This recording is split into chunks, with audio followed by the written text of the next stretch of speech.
प्रदेश में जारी सियासी घमासान के बीच आज कांग्रेस और निर्दलीय विधायकों की बैठक होने वाली है। इस बैठक में राज्यसभा चुनाव सहित कई अन्य मुद्दों पर चर्चा हो सकती है।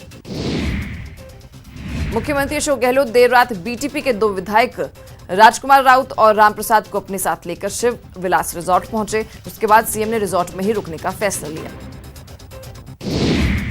राजस्थान में राज्यसभा चुनावों को लेकर गतिविधियां तेज हैं। मुख्यमंत्री अशोक गहलोत ने कहा है कि पार्टी के विधायक एकजुट हैं और वे किसी तरह के लालच में नहीं आएंगे।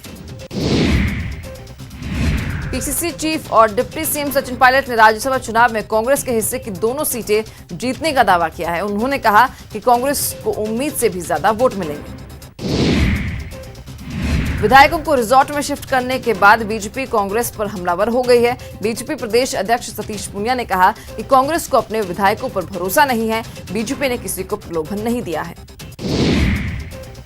मुख्यमंत्री अशोक गहलोत प्रदेश की जनता को आज पेयजल योजनाओं की सौगात देंगे। सीएम गहलोत करोड़ रुपए की लागत से बनने वाली बिसलपुर पृथ्वीराज नगर पेयजल परियोजना का शिलान्यास करेंगे। उत्तर प्रदेश में बीजेपी का आत्मनिर्भर भारत अभियान आज से शुरू होने जा रहा है। 20 जून तक चलने वाले इस अभियान के जरिए केंद्र की मोदी सरकार और राज्य की योगी सरकार की योजनाओं को जन जन तक पहुंचाने की कोशिश की जाएगी। सुप्रीम कोर्ट ने कोरोना महामारी से संक्रमित के मरीजों के उचित इलाज और मृत व्यक्तियों के शवों के साथ बेतरतीब प्रबंधन के आरोपों का स्वतः संज्ञान लेते हुए आज पूरे मामले की सुनवाई करने का फैसला किया है। सुप्रीम कोर्ट ने मेडिकल कॉलेज में ओबीसी कोटे पर याचिका की सुनवाई करने से इनकार कर दिया। इस दौरान सुप्रीम कोर्ट ने कहा कि आरक्षण कोई मौलिक अधिकार नहीं बल्कि ये एक कानून है। देश में कोरोना पॉजिटिव मरीजों की संख्या बढ़कर 2,86,579 हो गई है, जिसमें से 1,41,209 लोगों को डिस्चार्ज कर दिया गया है और 8,102 मरीजों की मौत हो चुकी है। मथुरा में कोरोना ग्राफ तेजी से बढ़ रहा है। गुरुवार को प्रदेश में 238 नए केस सामने आए, जिसके बाद संक्रमितों का आंकड़ा 11,838 हो गया। महाराष्ट्र में कोरोना पॉजिटिव मरीजों की संख्या बढ़कर 94,041 हो गई है, जिसमें से 44,517 लोगों को डिस्चार्ज कर दिया गया और 3,438 मरीजों की जान चली गई है। दिल्ली में कोरोना पॉजिटिव मरीजों की संख्या बढ़कर 32,810 हो गई है, जिसमें से 12,245 लोगों को डिस्चार्ज कर दिया गया है और 984 मरीजों की मौत हो चुकी है। दुनिया में कोरोना मरीजों की संख्या बढ़कर 75,38,000 के पार हो गई है, जिनमें से 38,22,392 लोगों को रिकवर कर लिया गया है, जबकि 4,21,000 से अधिक मरीजों की मौत हो चुकी है।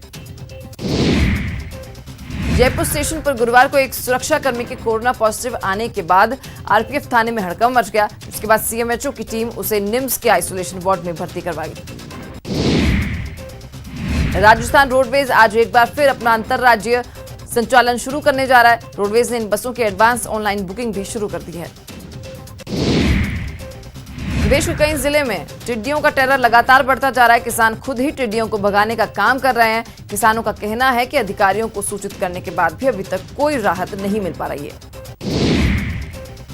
भरतपुर का केवड़ादेव राष्ट्रीय उद्यान इन दिनों पक्षियों की चहचहाहट से गूंज रहा है। मानसून के सूचक माने जाने वाले ओपल बिल स्टॉक नामक पक्षियों ने उद्यान में दस्तक दे दी है।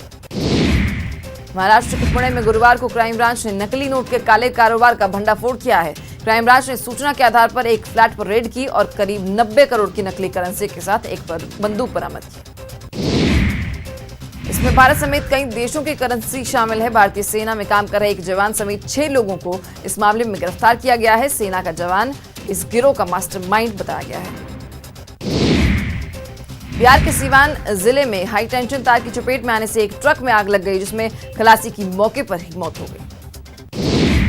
वहीं सीवान में बीटेक के छात्र की पीट कर हत्या का मामला सामने आया है। हत्या का आरोप इनकम टैक्स के इंस्पेक्टर पर लगा है। पुलिस पूरे मामले की जांच में जुटी हुई है। उत्तराखंड के पिथौरागढ़ जिले में चीन बॉर्डर तक बन रही मुनस्यारी मिलन सड़क के लिए बीआरओ ने वायुसेना के हेलीकॉप्टर से सड़क निर्माण के लिए मशीनें पहुंचाने में सफल हो गई है। इससे पहले 2019 में भी मशीनों के पहुंचाने का प्रयास किया गया था, लेकिन तब यह अभियान असफल हो गया था। पाकिस्तानी सेना की ओर से जम्मू कश्मीर के राजौरी में सीजफायर तोड़ने का भारत ने करारा जवाब दिया है। सूत्रों के अनुसार भारतीय सेना ने एलओसी पार 10 पाकिस्तानी चौकियों को उड़ा दिया है। कोरोना वायरस की वजह से भारतीय क्रिकेट टीम की एक और सीरीज स्थगित हो गई है। इसी महीने टीम इंडिया को श्रीलंका दौरे पर जाना था, जिसे कोविड-19 महामारी की वजह से स्थगित करने का फैसला लिया गया है।